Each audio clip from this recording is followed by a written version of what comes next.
Biography of Edward Theodore Gain began in Wisconsin on August 27, 1906. The boy's family can hardly be called prosperous. His unemployed father George suffered from alcohol addiction, and August's mother, who owned a small grocery store, was known as a tyrant.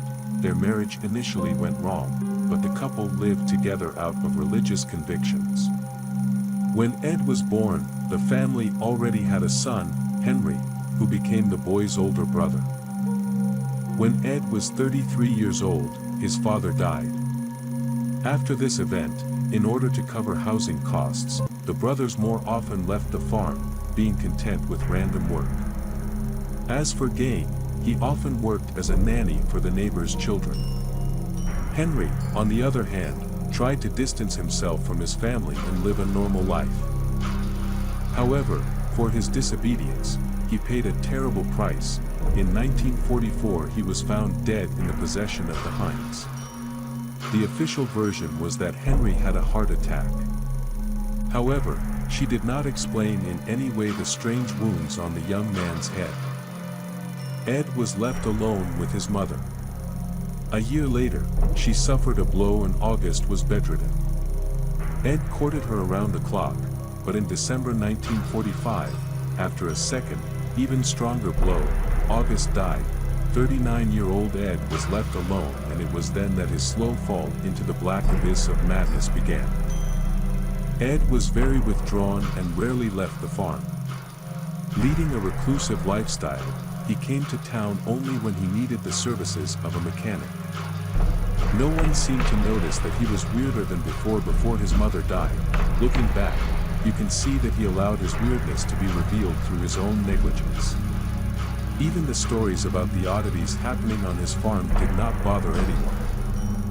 Local children, who looked into the windows of Hein's house, talked about seeing human heads hanging on the walls. Edward just laughed and said that his brother served during the war somewhere in the South Seas and sent him these heads as a gift. Old Ed Gain wouldn't hurt a fly, the townspeople thought.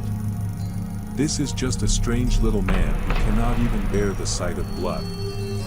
He never even participated in a traditional deer hunt, as everyone in Plainfield believed until Bernice Warden disappeared.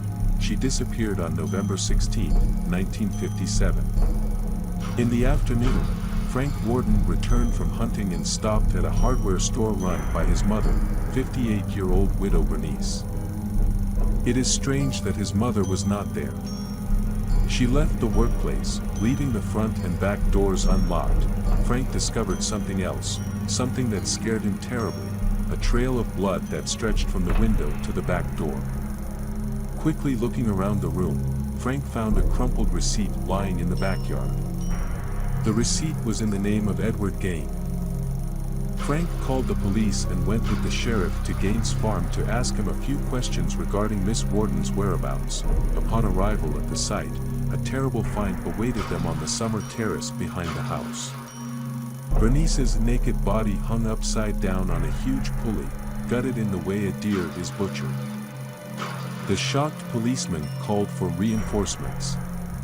Half an hour later, a dozen policemen were combing Gain's dwelling, which later became famous as the House of Horrors.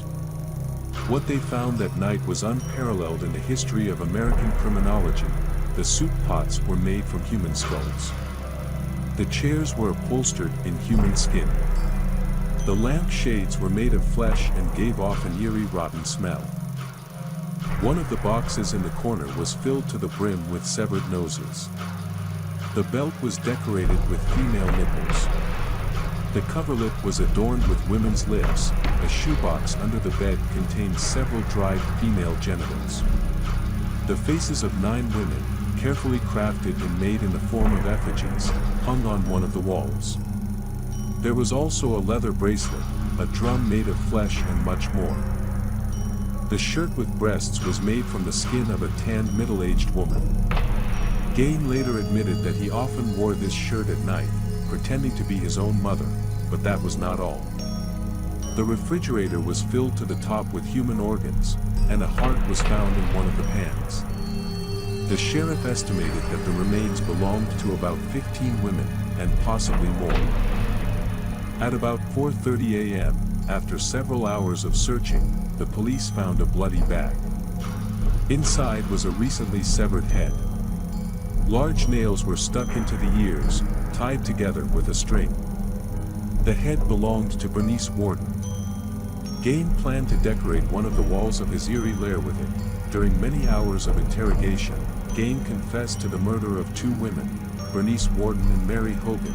However, Gain confessed to the murder only a few months later.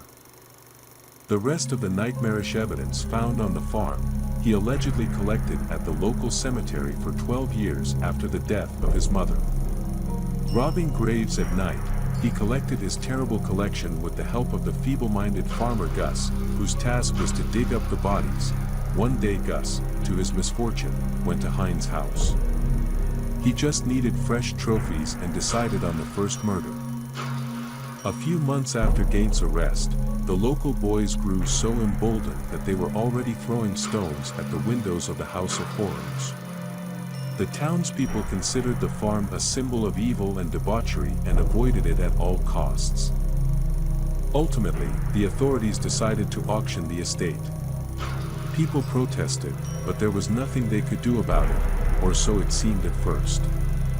On the night of March 20th, 1958, Hein's house mysteriously burned down. It was rumored that it was arson, but the culprit was never found. According to the residents of Planfield, the fire saved their town from becoming a monument to Ed Gain's madness. However, he did not stop the flow of curious people who want to participate in the sale of the surviving property. A huge number of rusted cars were sold, and the Heinous estate itself was acquired by real estate dealer Edmund Scher. Within a month, he destroyed the ashes and nearby undergrowth of 60,000 trees. The only unusual incident at the auction involved the sale of Ed Gain's car, which he drove on the day of Bernice Worden's murder. 14 people fought for this lot, and, in the end, Ford left for an unheard of amount of $760 at that time. The buyer chose to remain anonymous, with some identifying him as the Cooch brothers of Rothschild, Wisconsin. The buyer appears to have been the organizer of the Seymour Fair, as evidenced by Ford's emergence as an attraction called Ed Gain's school car. The further fate of the car is unknown. In 1984, Ed Gain died, becoming a legend even though he spent most of his life behind bars. He died on July 26, 1984 and was buried in Planfield City Cemetery. Ed Gain became the prototype for the maniac in the Texas Chainsaw Massacre.